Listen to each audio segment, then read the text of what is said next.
Putin darf seinen Krieg nicht gewinnen. Putin must not win his war. I am convinced he will not win it. He has already failed to achieve all his strategic goals. A seizure of the whole of Ukraine by Russia seems further away today than it did at the beginning of the war. Also thanks to the impressive defensive struggle of the Ukrainian army and population. More than ever, Ukraine is emphasizing its European future.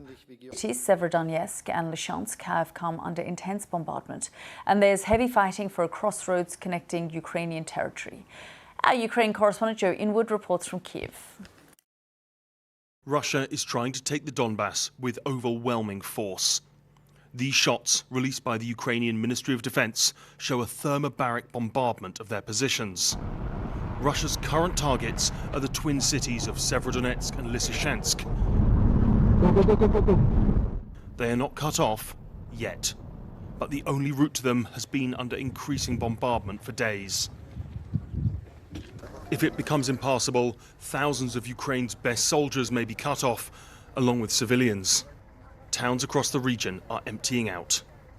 I don't know where we are going. We are just trying to get as far away as possible from the war. That is the main thing.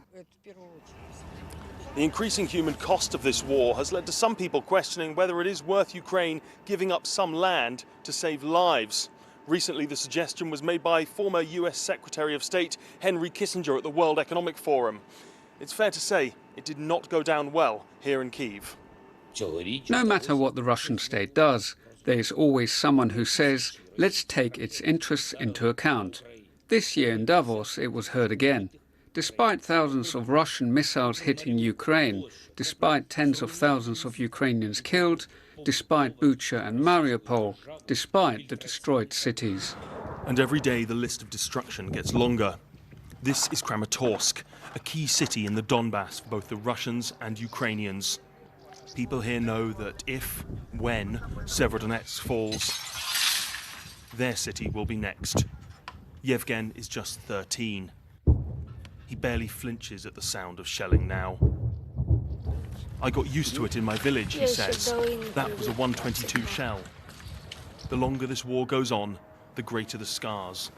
Not just on the towns and villages of this country, but on the people that live there too.